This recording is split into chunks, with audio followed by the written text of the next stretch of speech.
I sat there in the hall, listening to the young soldiers tell of their glorious battles with the Tell, or against the Mo of the moon of Isla. Such foolish youth.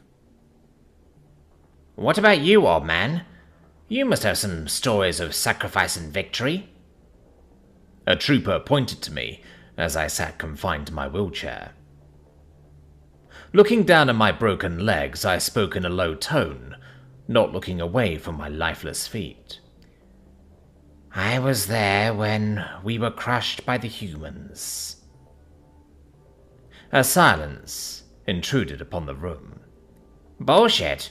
They're a fairy tale, the braggart said, while looking to his fellows for support. Our recon fleet had just destroyed the Qual base on New Riddle, and killed every last Qual in the process when we were ambushed. EMP micromines hit the flagship Luna and left it dead in the void. We had no time to regroup or mount a counterattack before their fighters were on us, I said. Around me, the crowd remained silent. With every word, I was brought back to that horrible day.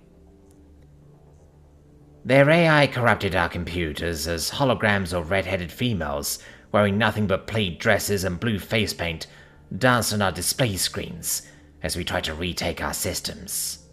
Our communications were hijacked by the sounds of drums and organs. Our hulls were punctured by shafts of tungsten before the first boarding craft thrusted into us. In a matter of moments, every ship in our small fleet was boarded. My eyes filled with water as the ghosts from so long ago began to haunt my mind as the onlookers listened. The first one I saw was a tall male with jet black hair draping down to his shoulder. Blue paint contrasted his pale face. He, like the dancing avatars, wore a plaided dress and wore no other armor. In his right hand was a long double-sided sword, and in his left, a silver and black pistol. I turned to run, but in a fluid motion he brought his sword across my spine and left me bleeding on the floor. Now tears streamed down my cheeks as the pain and horror bloomed in my mind. I was barely conscious when they walked back down the walkway. I remember seeing them carrying only boxes of food rations. As they passed me by, the last one in their line stopped and pulled my head up off the floor by my hair. It was a female, her blue face paint streaked across her angular face. She crouched, bringing me to eye level.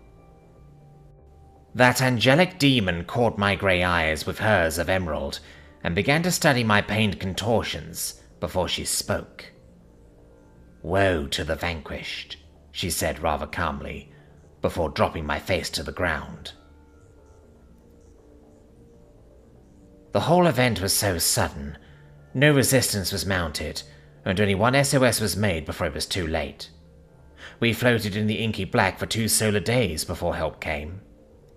By that time, all ships and 8,790 men of the 9,120 were lost, and I was left in this chair. Is all that true?